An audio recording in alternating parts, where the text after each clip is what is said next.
রানী সংকৈলা অপপ্রচার ও রাজনৈতিক উৎসার বিরুদ্ধে যুবদলের বিক্ষোভ মিছিল। ঠাকুরগাঁও প্রতিনিধি হাসিনুজ্জামান মিন্টু।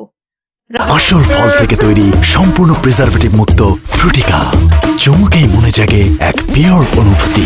পিওর মানেই ফ্রুটিকা। রাজনৈতিক অপপ্রচার, কুৎসা রটনা এবং শিষ্টাচার বহির্ভূত কর্মকাণ্ডের প্রতিবাদে ঠাকুরগাঁও রানীশংকৈলা উপজেলায় বিক্ষোভ মিছিল ও প্রতিবাদ সমাবেশ করেছে উপজেলা পৌর ও বিভিন্ন ইউনিটের যুবদলের নেতাকর্মীরা। মঙ্গলবার 23 জুন সকাল 11:30টায় উপজেলা যুবদলের উদ্যোগে আয়োজিত বিক্ষোভ মিছিলটি উপজেলার গুরুত্বপূর্ণ সড়কসমূহ প্রদক্ষিণ করে। পরে উপজেলা সদরে অনুষ্ঠিত সংক্ষিপ্ত প্রতিবাদ সমাবেশে নেতারা রাজনৈতিক অঙ্গনে সুস্থ ও গণতান্ত্রিক পরিবেশ বজায় রাখার আহ্বান জানান। সমাবেশে উপজেলা যুবদলের সভাপতি শামীম সুমন বলেন, একটি মহল পরিকল্পিতভাবে বিএনপি ও এর অঙ্গ সহযোগী সংগঠনগুলোর বিরুদ্ধে ধারাবাহিক অপপ্রচার চালিয়ে রাজনৈতিক অস্থিতিশীলতা সৃষ্টি করতে চাইছে। জনগণ এসব ষড়যন্ত্র সম্পর্কে সচেতন এবং অপপ্রচারকারীদের রাজনৈতিকভাবে জবাব দেবে।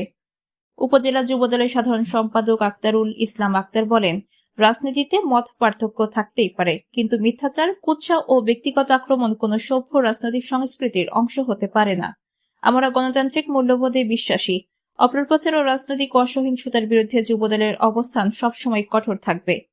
পৌর যুবদলের সভাপতি ওমর ফারুক বলেন, দেশ ও রাজনৈতিক পরিবেশকে অশান্ত করার উদ্দেশ্যে যারা বিভ্রান্তকর তথ্য ছড়াচ্ছে তাদের বিরুদ্ধে জনগণকে ঐক্যবদ্ধ হতে হবে। যুবদল সবসময় সত্য ও গণতন্ত্রের পক্ষ অবস্থান নিয়েছে এবং ভবিষ্যতেও সেই ধারাবাহিকতা বজায় রাখবে। বক্তারা আরও বলেন, রাজনৈতিক প্রতিপক্ষের বিরুদ্ধে মিথ্যা তথ্য ছড়িয়ে কিংবা অপপ্রচার চালিয়ে কোনো ইতিবাচক রাজনীতি প্রতিষ্ঠা করা সম্ভব নয়। রাজনৈতিক সহনশীলতা, পারস্পরিক শ্রদ্ধাবোধ এবং গঠনমূলক রাজনৈতিক চর্চার মাধ্যমে গণতন্ত্রকে শক্তিশালী করা সম্ভব। তারা হুঁশিয়ারি উচ্চারণ করে বলেন, দেশের নাশকতা, সহিংসতা কিংবা অস্থিতিশীলতা সৃষ্টির কোনো অপচেষ্টা হলে যুবদলের নেতাকর্মীরা জনগণকে সঙ্গে নিয়ে তা প্রতিহত করবে।